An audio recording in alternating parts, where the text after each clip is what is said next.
godless ways and worldly desires, and to live temperately, justly, and devoutly in this age, as we await the blessed hope, the appearance of the glory of the great God and of our Savior Jesus Christ, who gave himself for us to deliver us from all lawlessness and to cleanse for himself a people as his own, eager to do what is good. The word of the Lord. Thanks be to God. The response is, the salvation of the just comes from the Lord. The salvation of the just comes from the Lord. Trust in the Lord and do good, that you may dwell in the land and be fed in security. Take delight in the Lord, and he will grant you your heart's requests. The salvation of the just comes from the Lord. The Lord watches over the lives of the wholehearted. Their inheritance lasts forever. By the Lord are the steps of a man made firm, and he approves his way. The salvation of the just comes from the Lord. Turn from evil and do good, that you may abide forever. The just shall possess the land and dwell in it forever. The salvation of the just comes from the Lord.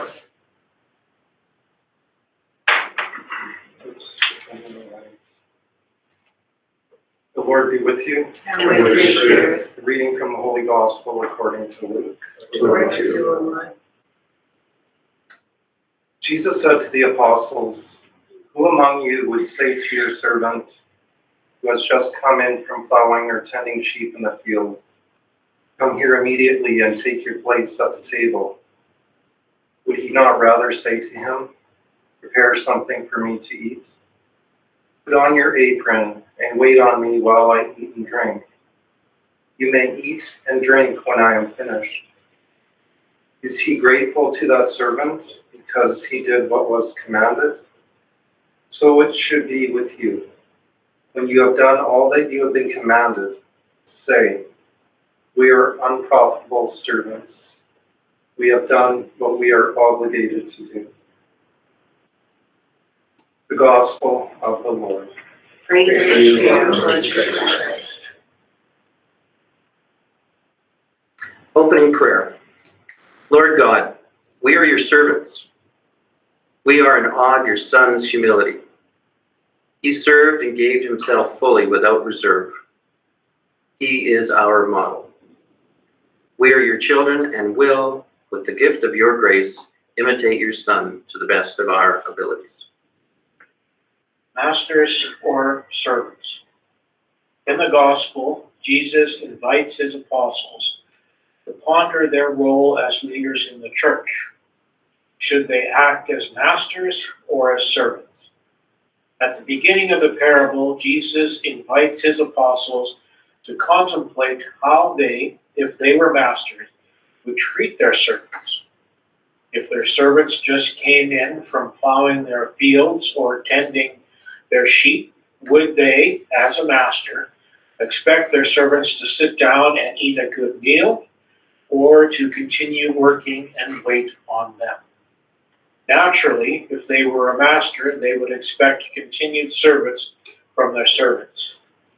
At the end of the parable, however, Jesus turns the tables and invites his apostles to identify themselves not with the master, but with the servants. Just as a servant should not expect their master to be exuberant and grateful when they have only done what they have been commanded to do, so also the apostles should be humble in their service to their God and Lord. Jesus is the servant par excellence. He is the Lord who stoops down, casts off his garment, and washes the feet of his servants to cleanse them from their sin. Just as Jesus is Lord who serves and waits on his servants, Jesus' apostles are to imitate their Lord and Master and serve the servants of God. In the parable, Jesus is teaching his apostles what true service means.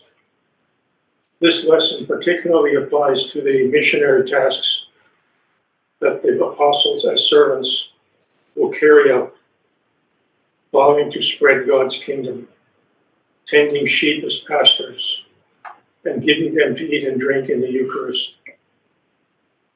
Such is the servantship, or stewardship rather, that Jesus entrusts to the apostles. The foundation of our moral life. In his letter to Titus, Paul gives all sorts of exhortations to virtuous and moral living. He exhorts Titus, as a pastor of the church, to be a teacher of moral conduct in accord with sound doctrine.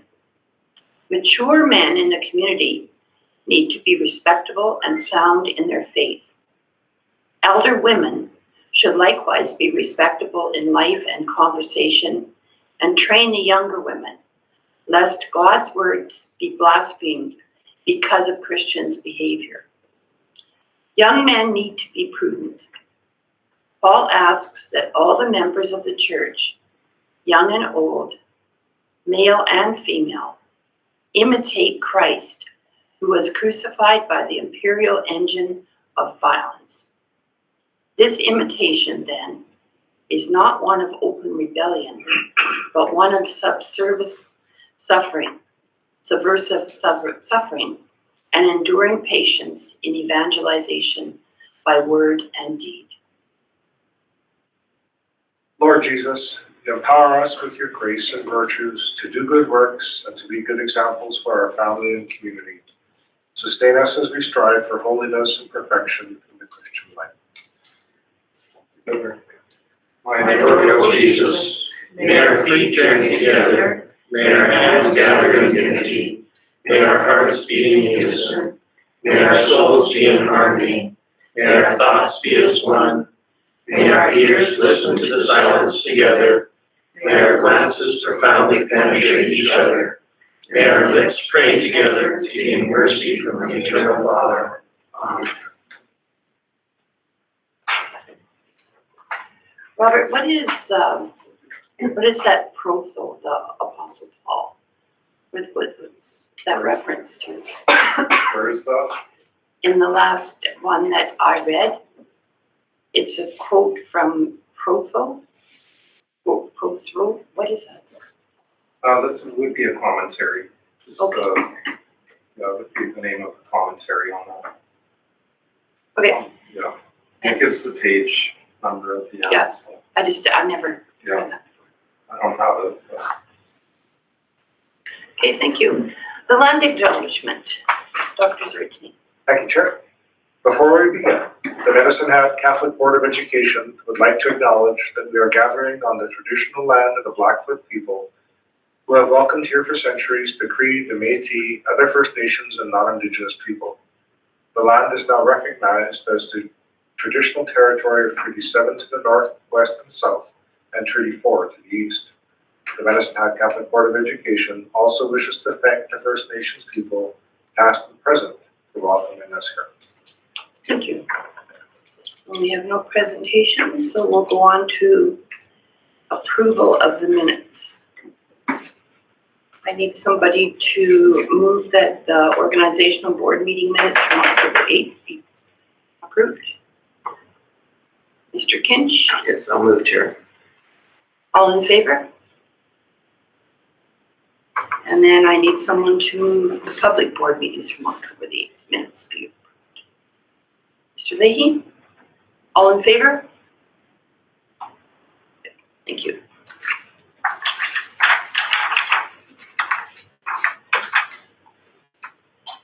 Okay, approval of the agenda. Is there any additions or mistakes?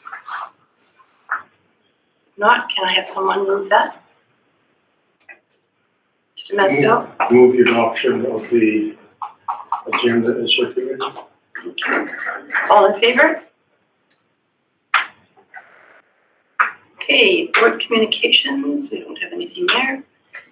Catholic education, Deacon Robert, School Parish Relations Committee. We met on October 16th. The minutes are in the are attached to the document if there's any questions. I read through them. They're good. That's good. It's like everybody's doing lots of work on that. Okay, 8.2, Grace Summit. Heather. Report is attached regarding the summit. I'm happy to answer any questions. I just like to point out that we had 2 people from the public join the Grace Summit, which was great. Ken and Yvonne Lohndorf. And they seem very interested in sort of help and kick it off and get it off the ground level here in Medicine Hat. That made me very happy. Okay, we'll go on to board work plan. Assurance measures, Mr. Gale. Thank you, Chair. Up on the board, I'll show the slideshow that is attached to your agendas as well.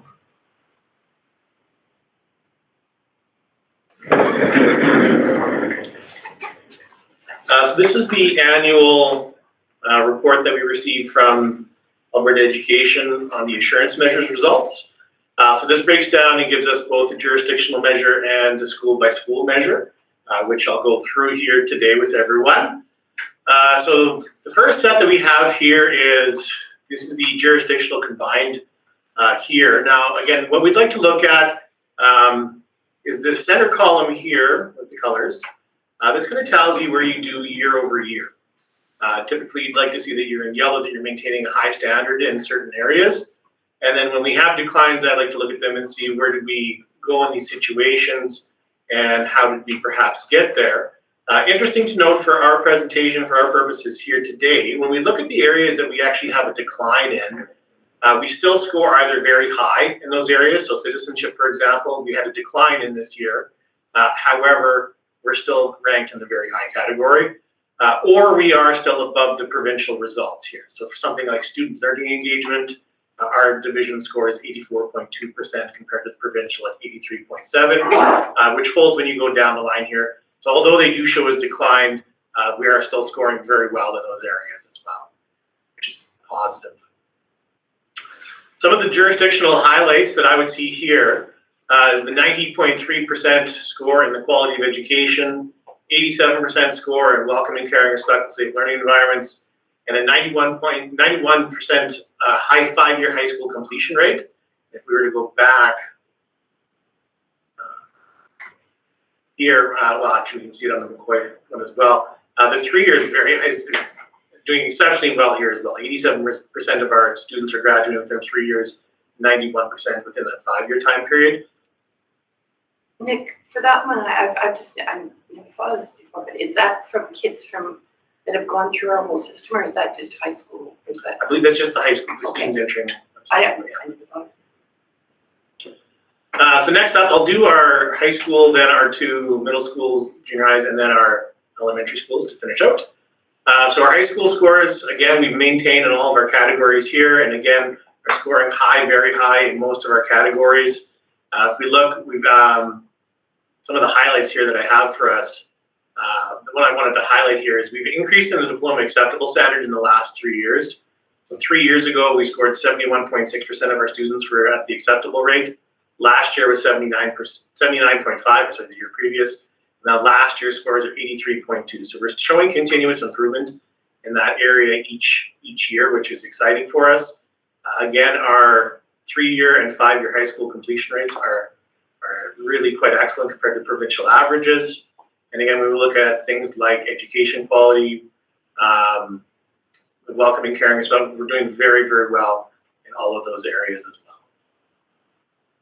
So again, kind of the highlights that I have here: the 5-year high school completion, very high education quality, and then the increase in diploma standard of excellence as well. We've moved from 13% to 16% year over year, and a very high parental involvement score here as well this year, which is excellent to see at the high school level.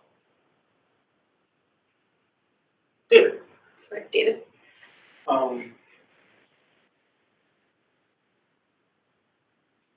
Looking at, there has been a drop in the scores from McCoy for both the diploma acceptable and diploma excellence over the last 10, 15 years. So I'm glad to see that, for instance, in their diploma excellence, they went last year from 13.4 to 16. However, over the last 3 years, their average has been 13.4. When you move across and you look at the province, We are lower there. sorry, We are lower there than the province. we are. Yeah. And that has not been a trend for a very, very long time. And it's Mhm. obviously, it's more than a blip. 1 year's a blip. Once you get to 3 years, it's not a blip. Mhm. And you can't say COVID is the issue because we're comparing apples to apples. Yeah. All those students took the same exam. So both in terms of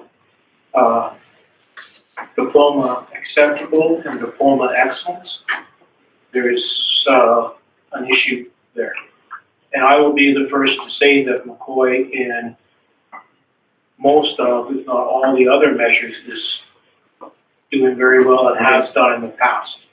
But this is one area where there's been a bit of a slippage. So not today, but I would like to hear from senior administration what the plan is to get us back up there. Because this is, once again, over the last 10, 15 years, this is an unusual set of data from Monsignor McCoy.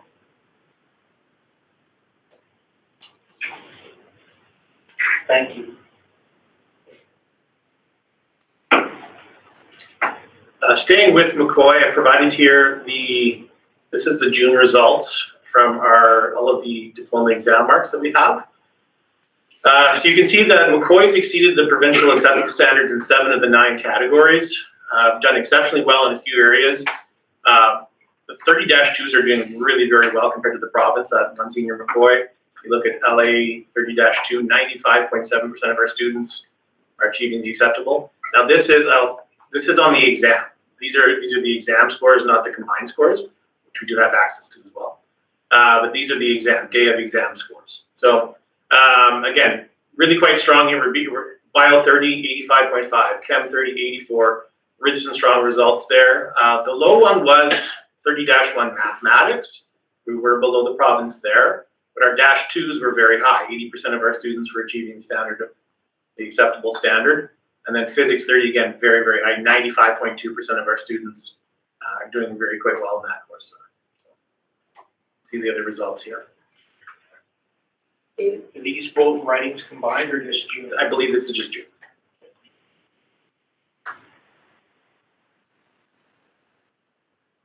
Okay, we'll move on to Notre Dame. Yes, sir. So you don't have the scores for the excellent, I standard of excellence? can get In your presentation? They're not there, no. So Okay, sorry. I'd like to see those then. certainly, I can. Why don't I follow up with an email where I can share those?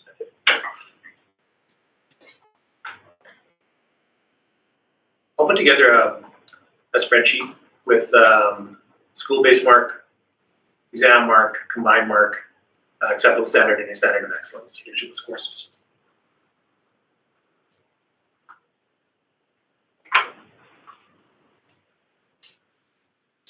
Okay, Notre Dame Academy has scored very well here again this year. Again, when we look at that middle column of color there, when we see we'd like to see improved or we'd like to see maintained, again, you'll see a few declines. However, none of those are worrying to me at this point in time. If we look at the very top one, student learning engagement, last year they scored 100%. And this year they were 86.5%, still above the province, but obviously shows up as a decline. That's hard to go up from 100%, unfortunately. Citizenship, again, we still shows a decline, but still falls into the very high rating. Really excellent work going on here with PAT acceptable. So if you look across the province, the provincial PAT acceptable in grade 6 is 68.5% of Alberta students are achieving the acceptable rate in grade 6. And at Notre Dame, it's 84.5. And then again, with the standard of excellence, again, very high here, 24.7 compared to 19.8 across the province. And this holds up again when we move to our grade 9 scores. PAT PAT acceptable in grade 9 is 81.7 compared to the provincial scores of 62.5. And then again, we're just slightly under the provincial mark in the excellence category. But again, education quality scoring very high, and our parental involvement scoring very high here as well. And the highlights for Notre Dame Academy, 86.7% of our students with student learning engagement, 82.7% citizenship, 81.7% at the acceptable standard, when provincial is 62.5, and overall education quality of 90.5. So really excellent things at Notre Dame. St. Mary's School is our next school to look at here. Again, doing some great things. The marks for the PAT acceptable and excellence were slightly lower here, but still above the province by a bit of a margin. So grade 9s, you have a look at the PAT acceptable provincially, 62.5% of students provincially are at the acceptable rate, and at St. Mary's School, 76.9. And again, just slightly below the provincial on the excellence scale. But again, really good marks here, scoring quite well in all the other categories and maintaining. Again, the one decline here was with the PAT excellence, just a slight tip from the year previous. Yes? Sorry. Could you break out for us at a future date how the French immersion kids did in the grade 9 in their test series? Now, I know, depending on the numbers, that might not have been reported. They are always very small, so I think anything under the size of, I think it's 10, won't be reported. So we still have that data, though. So, okay. Thank you. And, sorry, Go ahead. do we have any grade 12s last year who wrote diploma exams in French? None that were reported there. So I'll have to, I believe they would have written in the first term. I know our kids have done very well. Traditionally done quite well, yeah. Well, in the, what's the name of the test? In the DELF. Yeah. Yeah. So again, here, highlights for St. Mary's School, exceeding the provincial acceptable standard by 14%. Very high student engagement here, very high in citizenship, and they've done a tremendous job with their access to supports.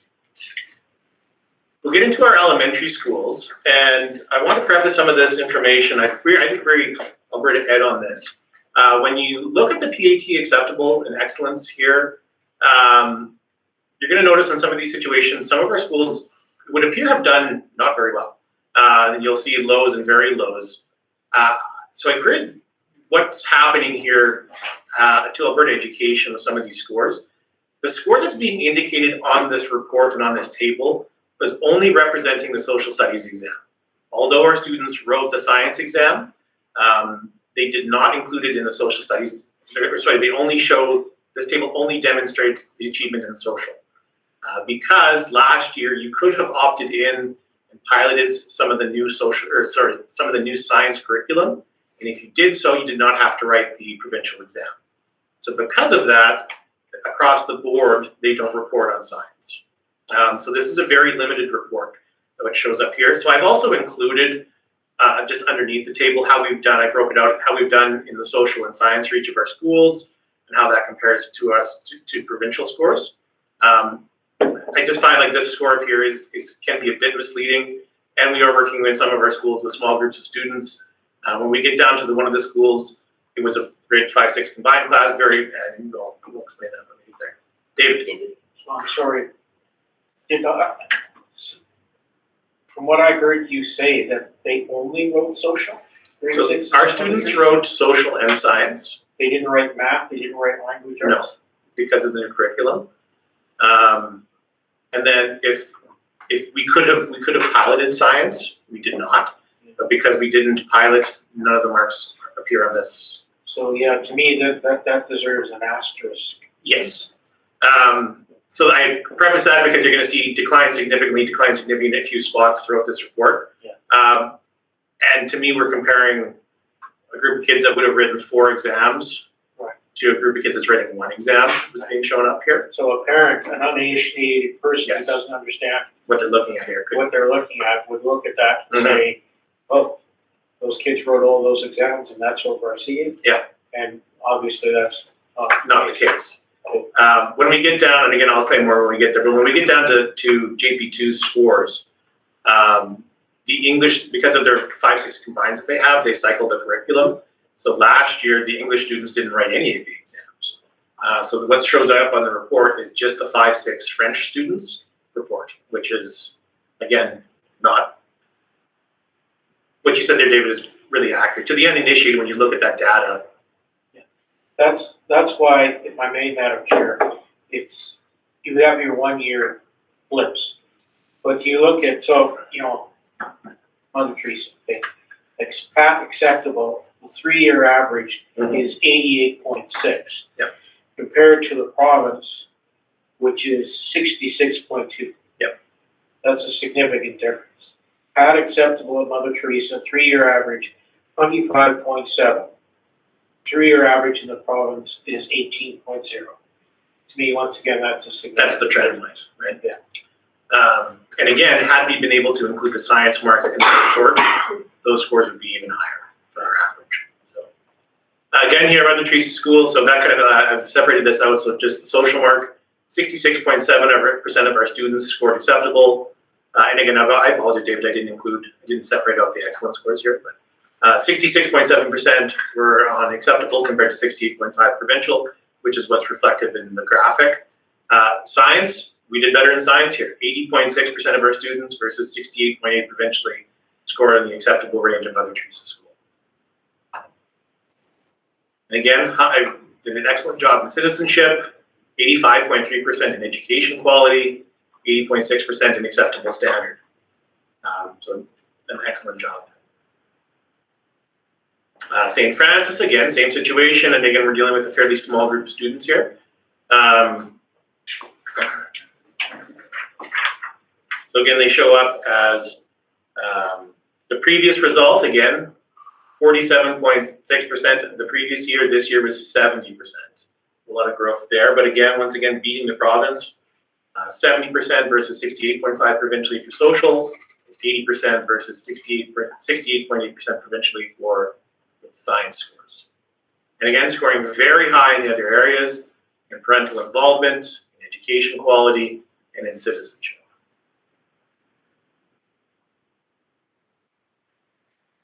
I highlighted this here. They improved by 23% in acceptable standard at St. Francis.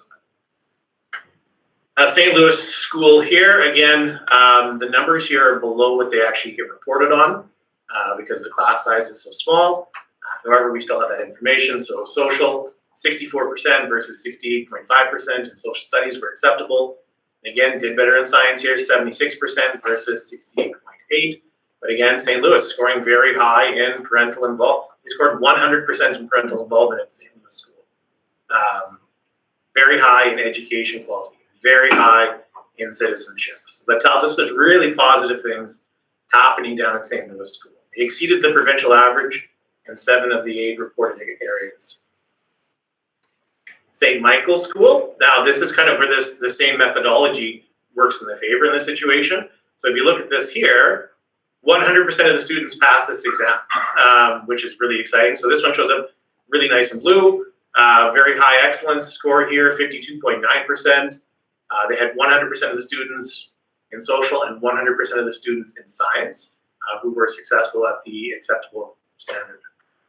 And again, scoring very high in education quality. So they were 32% above the provincial average and 33% respectively in science. So kind of terrific job at grade 6 program. St. Patrick's School, again, that's our K-5 school, so they have no PAT scores to report.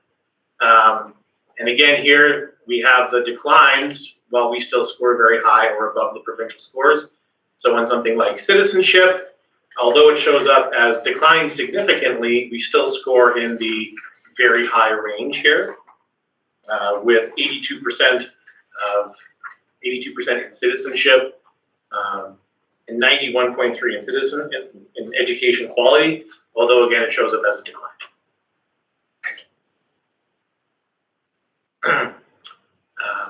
Exceeding the provincial average in 4 of the scored areas, very high in citizenship, very high in education quality, very high in parental involvement. And again, as I mentioned previously, the scores at St. John Paul II School, again, this was a very small group of students. This was, I think it was 20 or 22 students, half of whom were grade 5 students taking this examination in the 5-6 split. This was the off year for our grade 5 for the English students because of the cycled curriculum with social and science and math and language arts were not written last year. So this only represents the grade 5-6 French immersion class taking the social exam. But again, you can see here, 30.4% of those students compared to 68% in social, 60.9% in science, and French language arts, they actually scored above the province at 76.9%. All the while scoring very high in citizenship and very high in education. That is my presentation for the board this afternoon. Is there any other questions? David? Madam Chair, I don't know if you wanted me to, well, is it fair to ask administration to present to us at the next committee of the whole meeting in December, the plan as to how to address the 3-year trend of declining academic performance of the students at McCoy? You want that as a motion, or can it be a request, or what? I think it can be a request, but can we do it by December? What's the meeting date? I think it's the 4th. You can certainly have, I can certainly speak with administration. They'll probably just be going over this with their staff tomorrow, I'd imagine. But I mean, they've had the results since September, correct? Through, I forget what that system is that. So they became unembargoed yesterday. We received these results. They seem to kind of come in stages, David, like the PAT results only came in, I think, 2 weeks ago. Well, really, that's a big change from the summer. What it used to be, I forget what that. Yeah, it was it's been. One of our concerns when we met with our education manager was that the timeliness of these results, even for school funding, because you almost halfway through the semester before you even know what the results from last year were. So you raised that as an issue. But once again, we're not dealing with a one-off, we're dealing with a trend here, right? So I'm anticipating there's hopefully already been discussions. So fair enough, perhaps in January, but I do think it's a high priority. Yeah. And perhaps we need to hear from the school in terms of support or whatever. I don't know so much in this term, but in my first term, I had expressed concern that by organically there, we might see some of this because we lost some outstanding teachers, very experienced teachers, and some new ones who, new curriculum or whatever, may take them a while to get up to speed. Nonetheless, we need to be having discussions about what's going on. Bottom line is, for many years in this division, and McCoy was one of the top 5 performing high schools in the province. We need to make sure and try our best to get it maintained that back there. And then I want to conclude by also stating again that in a number, if not all the other measures, McCoy is doing very, very well. This is just a concern here on their academic, as measured by these tests. So if it's in the new year, that's fine, but something the board, I think, should be. Well, I think it would give administration time to meet with McCoy and sort of come up with some kind of So it's still September. and just to, like David said, let them know, like we recognize that there's so many good things. This is just one thing we want to look at. I don't think that's too big of an ask. Thank you. Okay. Thank you. Okay, thanks, Mr. Gill. ACSTA Facilities Covenant, Mr. McPherson. Thank you. This is a recurring item on the board work plan. You've asked to be reminded each year about the ACSTA Facilities Covenant. I've attached the information that we have regarding that ACSTA covenant to my report, and it's there for your information and discussion. As I read through it, I didn't really find anything in there. Like, this has nothing to do with us, but there are French schools in the Francophone area that are both Catholic and I didn't find that in there that we can do that. Not that I want to do that. But anyway, I just point that out. Right. It's not there. Any other questions on the covenant? Okay, we'll move on then to the trustee honorarium. Thank you. As part of the board work plan, we are to notify the trustees in November of the honoraria rates for the upcoming year. For 24-25, for the chair, the annual honoraria will be $26,739, and for the remaining trustees, $20,961. So that will be effective November 1st, 2024, and carry on till next year. Is that a change? I don't know, it seems like a dumb question. I don't know. Compared to the previous year, for the chair, it's just over $200 a year, and it's about $160 for the rest of the trustees. I don't really pay attention, so. Any questions? All right, we'll go on to school council financial statements. As part of your work plan, as well as policy 17, school councils and their associated fundraising bodies are to provide information each year. We have compiled the financial statements, and it's on a Google Drive. The first attachment would be the summary of all the funds related to each of those councils and fundraising bodies. And then the second link would take you into the actual reports and documents that the schools provided. So you can look at that at your convenience. David? You see in the McCoy report that the Coles Booster Club has a gaming account. Correct. They had expenses of $13.21 last year and a revenue of, I don't know if I scroll down to the bottom, revenue, but what is the McCoy gaming account? Because we're not supposed to be involved in that kind of thing. That is correct. We were surprised to find out it exists, so it is there, and we've had a discussion with the school about how to deal with that. And what was found out, what's going on? I don't know. So they're getting back to you?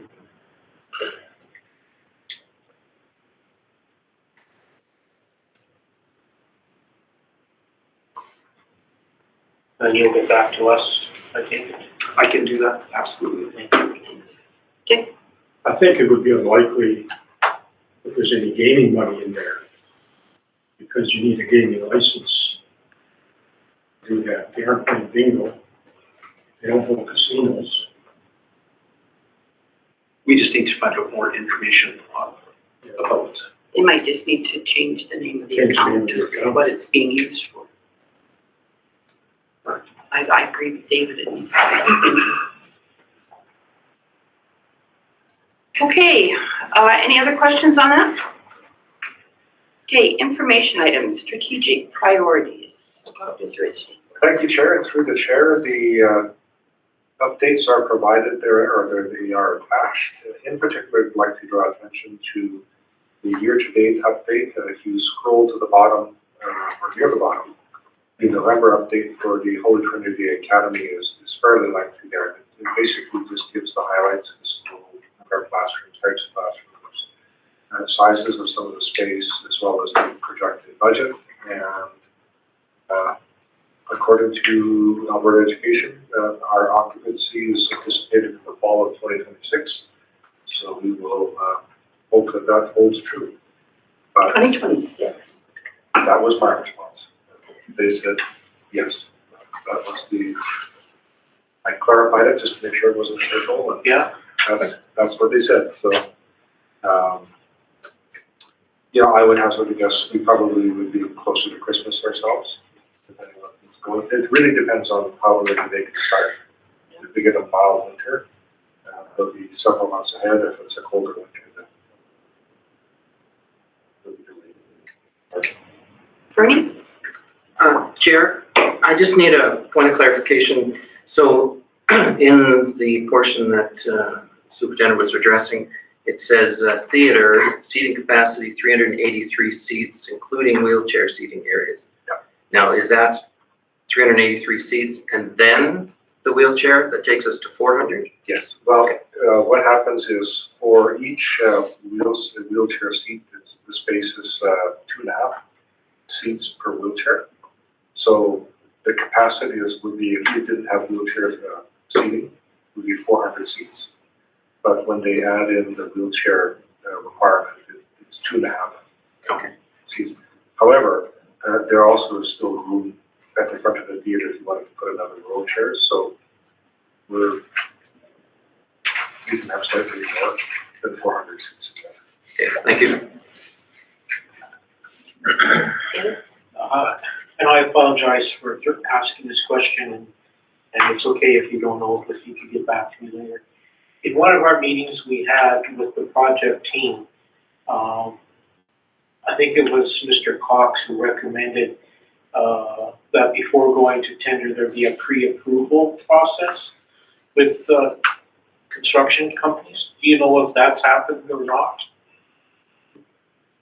They actually, I think there's a 3-step process now that they're using to make sure, that you have the capacity to get the project up. Yeah, so that's the intent, or that's the plan. Okay. Is to have that in place. And then just to review, I think in my mind is telling me that the tender is expected to go out, well, sometime in the next 6 to 8 weeks. Tender accepted in late 2024. The tender should be, if it's not out, it should be out shortly. Thank you. And that's infrastructure puts that out, right? That's right. Okay, any other questions on the strategic priorities update? I wasn't able to attend, but I think we should extend a thank you for our Westwood Babbitts and all the staff who were involved in putting on the open house. Once again, I wasn't able to attend, but from what I heard, it was very well attended and very well received. Yeah, we could do that.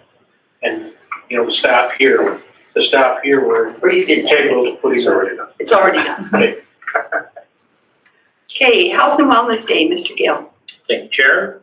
So happy to report that this week, Friday, we'll be having our 4th annual Health and Wellness Day. We'll start the day at the Medicine Hat College for a speaker. So this is Chief Cadmus Delorme. He's the former chief of the Cowessess First Nation of Southern Saskatchewan. We had the pleasure of hearing Cadmus speak last year at the Braiding Togethers Conference. Really excellent message. He's going to come and speak to our entire staff. I'm also pleased to report that we are using this as an opportunity to reach out to our community. So we've got representation coming from a large number of different organizations.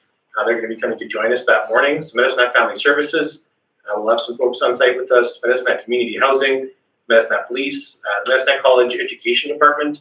Their entire 3rd-year class is going to be joining us for the day, as well as their faculty members. Samus Immigration, Recovery Alberta, and the Mawasson Friendship Center are all going to have staff members coming to join the day with us as well. And there's also an invitation being sent out to our substitute teachers who can come and enjoy the morning with us as well. And then in the afternoon, everyone is back to their schools for a site-based activity. Is there an invitation for trustees? Trustees are more than welcome to attend, yes. Good, because I'm going. Great, that's good. The poster is attached to the bottom. Yeah. Give it all the information. Yeah, I like that. That's good. Okay, modular classroom request, Mr. McPherson. Thank you. So the 25-26 request for modular classrooms has been submitted to Alberta Education. There's been 2 modulars requested, the first for St. John Paul II School and the other for St. Patrick's School. Those would address capacity issues at those schools, and if we are approved for them and the modulars are ready, they should be installed for September of 2025. There's been some adjustments to the process that if a modular is granted and the total costs come in above what the budget request was for, then the board would be responsible for additional costs. There's pros and cons to this. Historically, Alberta Ed has always held funds back to deal with cost overruns. They now want to get the money out to schools and get those things in place. So there's a greater onus on school boards to ensure that whatever they're asking for, they better understand what the actual request is. So with that in mind, we had considered Notre Dame Academy, which is another school with pressures. However, given the lack of space at the site, as well as the soil conditions on the site, we're having trouble coming up with exactly what those costs would be and exactly where we would place those modulars. So we did not request a modular for Notre Dame Academy, but we will continue looking at the cost of variables and do an assessment on what options are available into the future. So the cost on the one for JP2 and St. Pat's, that's going to be covered, like, that's pretty good. We've had a discussion with FWBPA on what those installation costs would be, and then we topped it up a bit to cover for potential cost over. Greg, what's happening with the Y, the Notre Dame? Where the city was closing that, or were we getting access to that, or what was the discussion there? All of that is part of the city's facilities for the future plan, and as that plan unfolds, options will become available for the YMCA. So we're keeping our eye on that. We're in contact with the city of Medicine Hat to make sure they're acutely aware of what our interest is for them. We've had a discussion with Alberta Education to look at getting planning funding to look at how we might access funding for that facility when that facility becomes available, or if that facility becomes available. So there's a potential we could own that property at some point. There's a merge with it. there's a potential. Yes. Thanks. 76 has a part of it though, right? That building, or not? So Just the area. they're 1/3 owner of the property itself.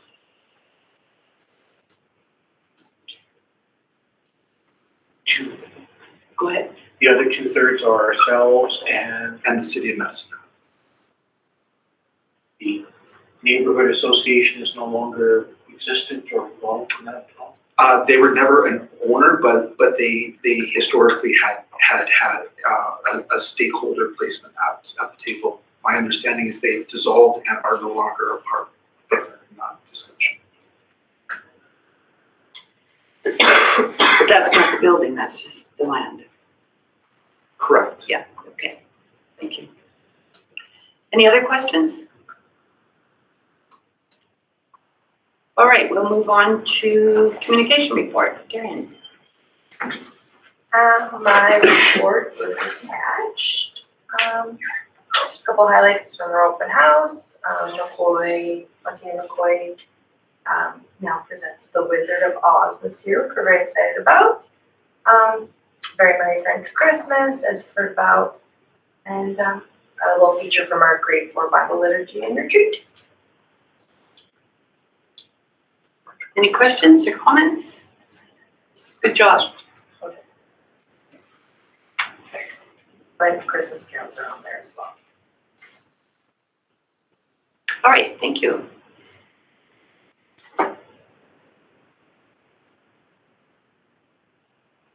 Okay, we are on 11.1, superintendent contract. Who would like to make a motion? David? Madam Chair, I'd like to move that the Board of Trustees for the West Neck Catholic Board of Education reappoint Dr. Dwayne Sarichny as the superintendent of schools for a term of 5 years from August 1st, 2025 to July the 31st, 2030. Before I call the question, I should ask you, if you want to stay for 5 years? I would love to stay if you'll help.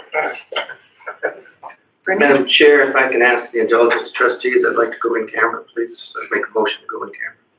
Okay.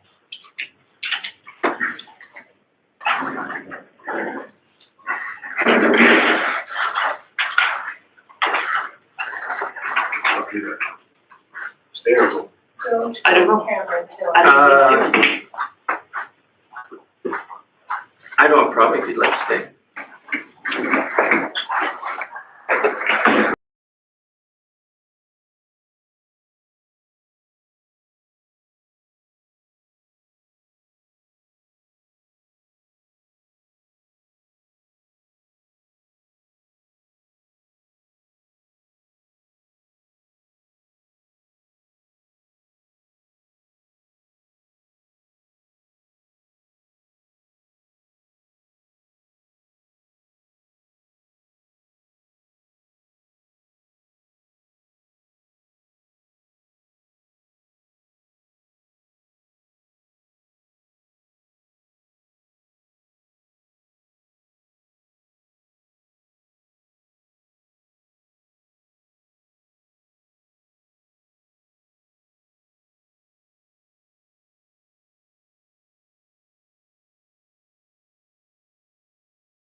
Just we have a motion to come out of it. We did. Oh, can you tell me who it was? They were included? No, it was, It was It Mr. was Mastel. Mr. Mastel, sorry. Just right now.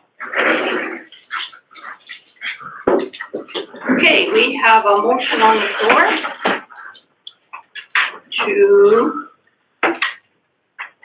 for the superintendent's contract, Mr. Leahy, any discussion? Okay, I call the question, all in favor?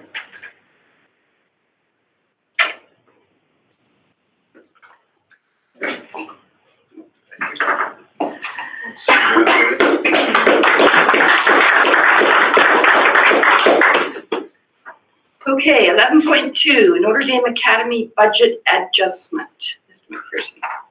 Thank you. The principal of Notre Dame Academy is requesting from their accumulated reserve $57,500. And this is in relation to a project they applied for last year. The project wasn't completed, so it's really an administrative aspect to use the funds in the current year. So the motion is be it resolved that the Board of Trustees for the Medicine Hat Catholic Board of Education approve the increase of the Notre Dame Academy budget by $57,500 from the Sports Academy accumulated operating surplus. So that money is already there. They have it as part of their school reserve. They just need to access it as part of this budget year. Somebody like to make that motion?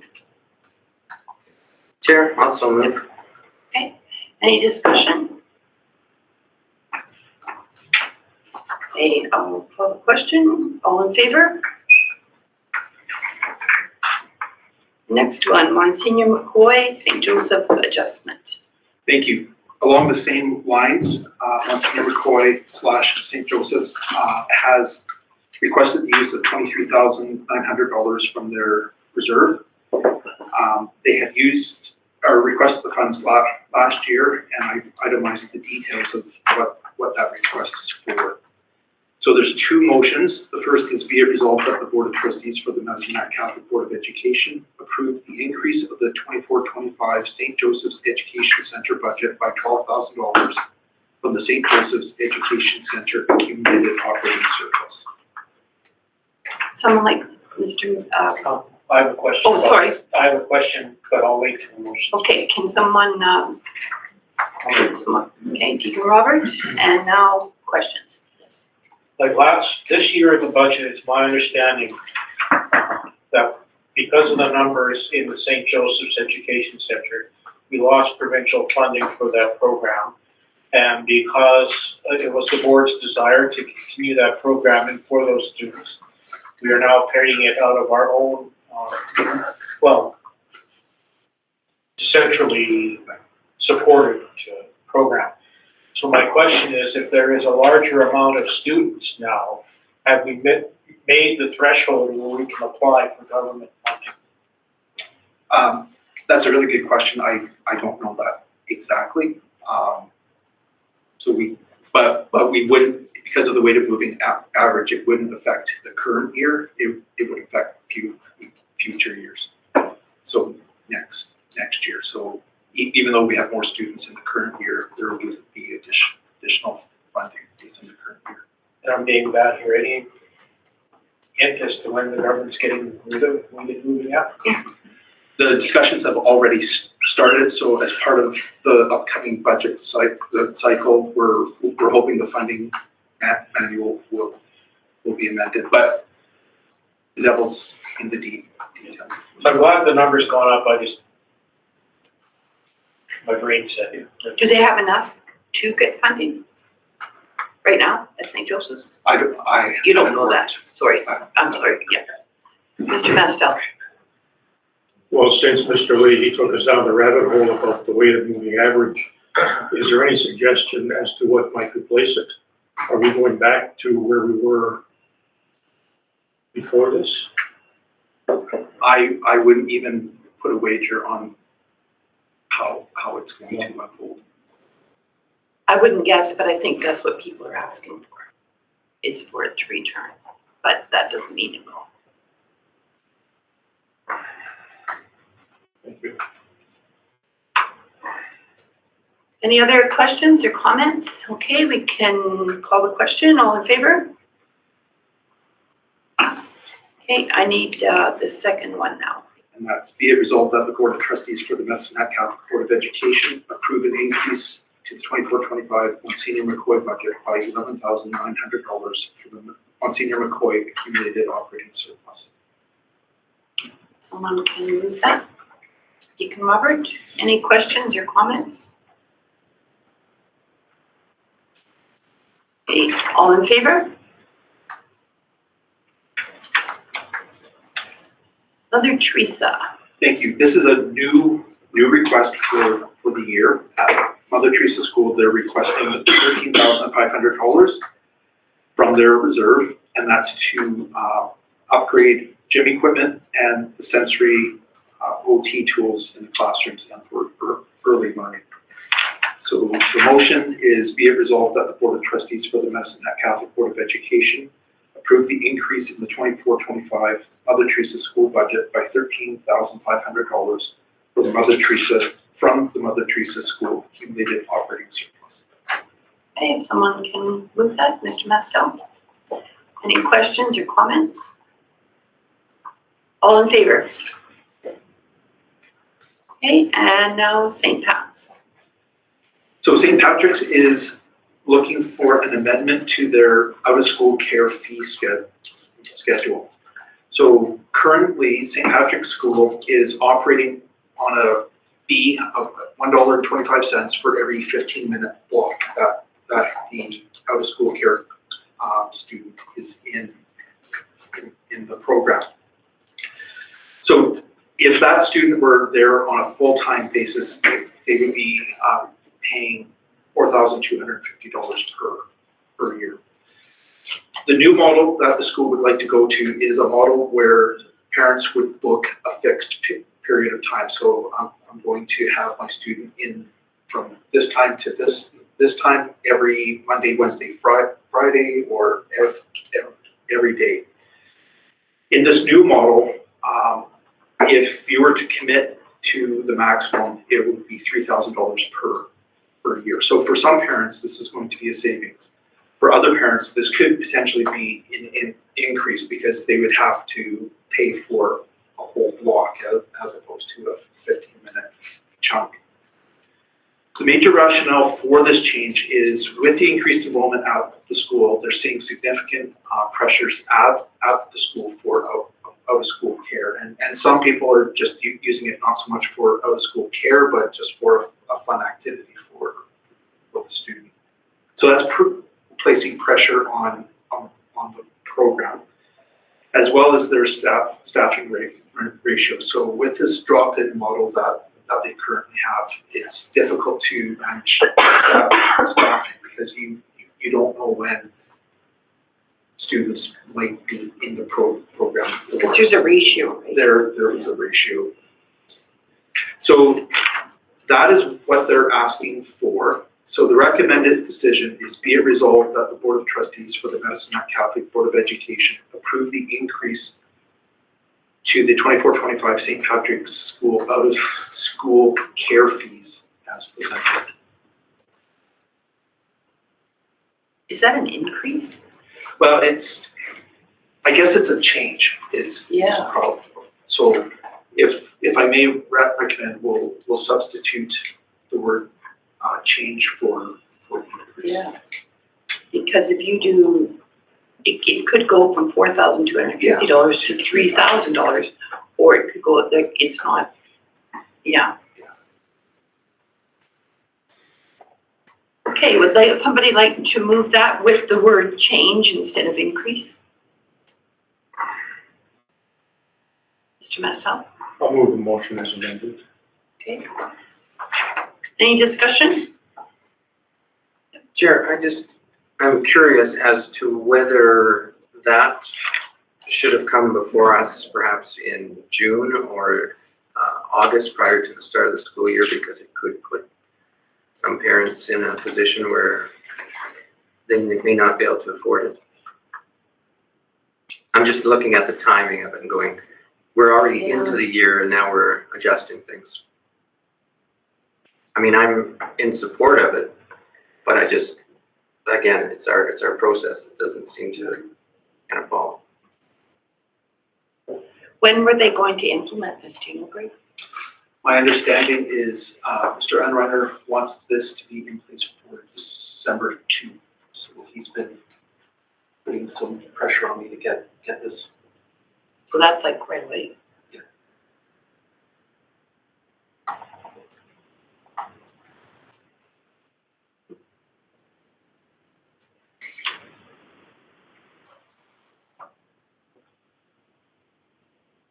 Greg, is there any rationale why this request didn't come to us in June?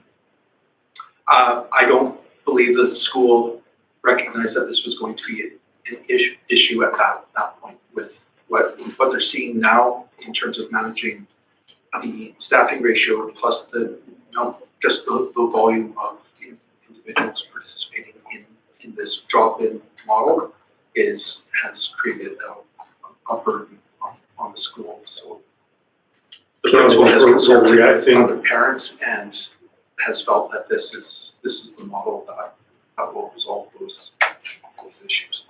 So in fairness to the school, they're reacting to a situation which has changed, Correct. and they wouldn't have been able to make this request any earlier. Thank you.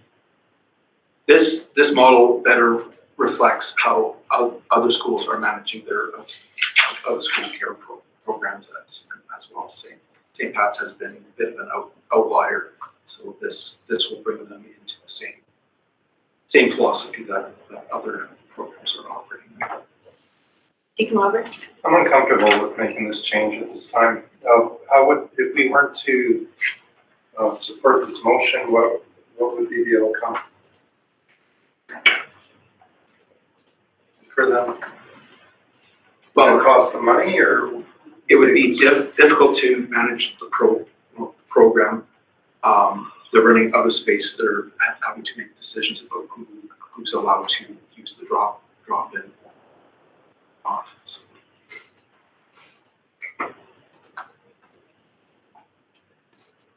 Mr. Leahy? I'm kind of 60-40. I understand the pressure the principal's under and the staff, but I also know some parents, and I need to be careful how I say this, because of their circumstances, they rely, it's an excellent alternative to perhaps more expensive childcare after school. Budgets are tight. But then again, those people might be the ones who are paying the 4,000 something or whatever, and this will result in a reduction. So between now and when we take the vote, I'll be deciding. Is there any way that if we could do this, however, somehow add to it that, and I'm sure St. Pat's does this, if someone can't afford that, they can figure out a way for them to do it. There's always the fee waiver Yeah. option.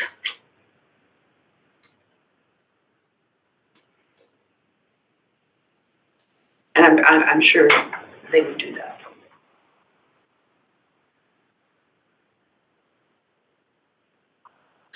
Yes. Madam Chair, I'm wondering if what the impact would be on St. Pat's if we decide to table this so that we could get some more information to find out financially for how many parents this is going to be impactful. I would like to do that. I would like to table it for a month.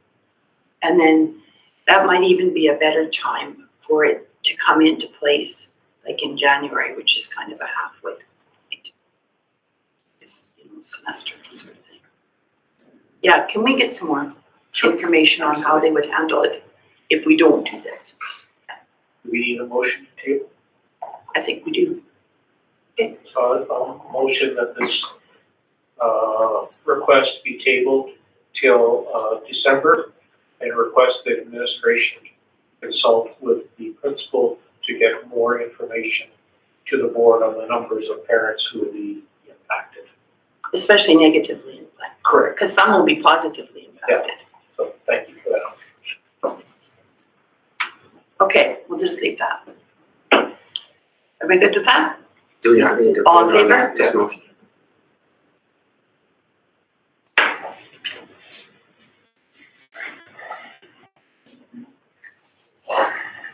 Okay, Alberta Teachers Association Negotiation Committee, Mr. Mastel. There's nothing to report, Chair. QP, Mr. Visling? Deacon Well, Visling. the report's attached, but just to summarize, we commenced bargaining on October 3rd. And we'll continue on January 15th, 16th. Okay, thank you. Teacher Board Advisory, Mr. Kinch. Thank you, Madam Chair. We have our first meeting of the year next week. Some reports in December. Who comes to that? Myself, Dwayne, whoever, and then just teachers from various schools.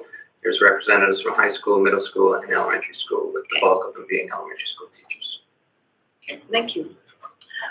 Support Staff Board Advisory, Margaret? So there isn't a report attached yet, so hopefully next month will be completed. We met on October 29th.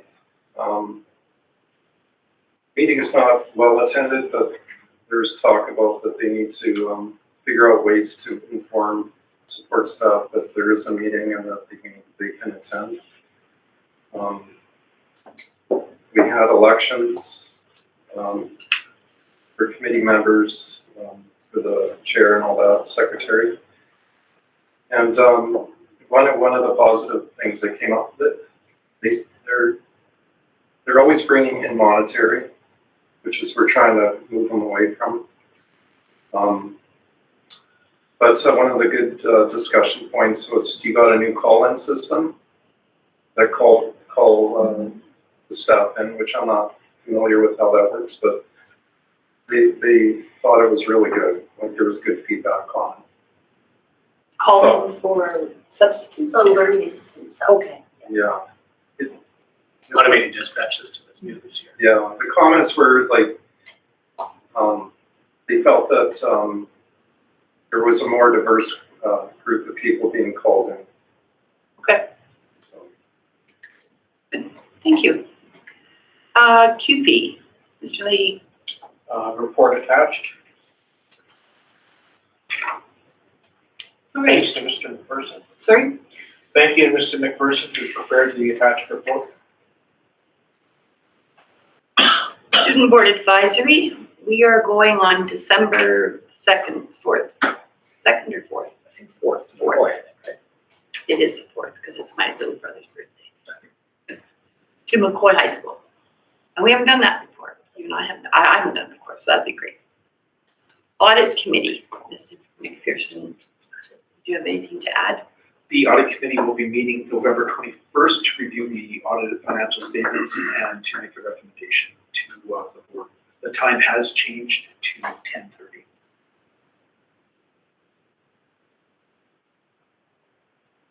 Okay, Holy Trinity Academy update, Dr. Zritney.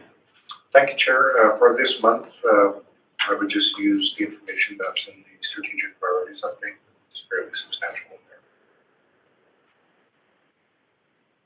Okay, ASBA Zone 6, Mr. Mastel. Thanks, Chair. I was unable to attend the last meeting. I had a medical appointment. The report that's attached comes from the zone secretary. Okay, thanks. ACSTA, I attended a Zoom meeting on Thursday, I think, or Friday. And it was a special board meeting for Bill 27, which is the Education Amendment Act. And the ACSTA is quite concerned about the language of that bill and that it's hit the legislative floor already and has already gone through second reading. So that the administration of the ACSTA is going to meet with the Minister of Education on Thursday to speak to some of the language to make sure that it's not leaving the Catholic perspective out.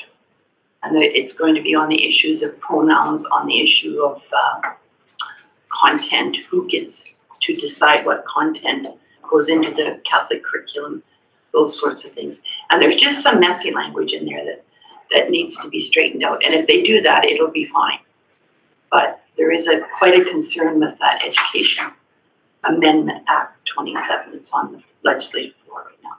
So after I go to the AGM, I'll have more information on this, but just to let you know that they're on it and they're working with the Ministry of Education. When we meet with our MLAs this year, depending on the status of that legislation, I'd be curious to hear the rationale between moving from an opt-in versus an opt-out. The other way around. Yeah, okay. Yeah. And that was part of it too. But the ones that they're going to really push is the language around the pronouns and the language around like external parties, keep the bishop involved in that, things that the Catholic schools need to have in that legislation to recognize us as different. Okay, but I'll let you know more when I get back from that AGM. All right, and then Education Foundation, Mr. Kinch. Thank you, Madam Chair. So we have a meeting next week, but just recently we had our first annual steak night supper, which from all indications was quite successful. We raised as much money as we probably would have had we run the golf course with much less effort. So thank Mackenzie for everything that she did. That was amazing. She put in a lot of hard work. And also as a result of that, there were two patrons who came forward and wanted to be donors to the foundation. And the amounts that they're going to donate has yet to be determined, but so it was a very profitable evening in many ways. I've heard nothing but really good things about that. The only thing I heard negative, and it's not negative against what happened, it's negative that I had to go that night and I couldn't, but I would have liked to go on a different night. And I know the Silver Buckle does that, like they do a steak night where you can buy the tickets from them and then you can go any night. You don't have to go on that particular night. I understand there was a silent auction. I couldn't go either. There was a silent auction and that's why it had to be that night. And I said that to people, but they would have rather had a $30 ticket and they could go if they wanted to go. So that's just something to take back. Okay, thank you. Yeah, and I don't think Ralph does that, but the Silver Buckle does. I don't even know if they've been asked or approached about it, but Anyway, I'll bring it forward. That was some feedback, and other than that, I heard really, really good things about it. Any other comments? Anybody else hear anything? Okay, Parent Association, there's September's meeting is in there, and November's meeting will be the last Monday of this month. And TIBA, Mr. Mestel. I just want to report that the annual meeting is going to be held on Tuesday next week, following the conclusion of the ASBA Fall General Meeting. That will include election of new not trustees, but new board members to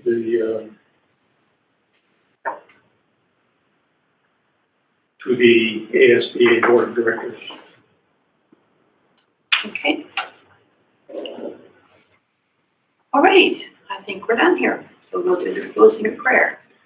So let's pray together. In the name of the Father, Son, and Holy Spirit. Amen. Carrying out your ministry, Lord, thank you for being with us during this meeting and for having guided our thoughts, words, and actions. Stay with us now as we leave this meeting and return to our respective lives. Help us to keep you as you are now in our thoughts, words, and actions. We ask this in Jesus' name. Amen. Thank you very much. We are adjourned.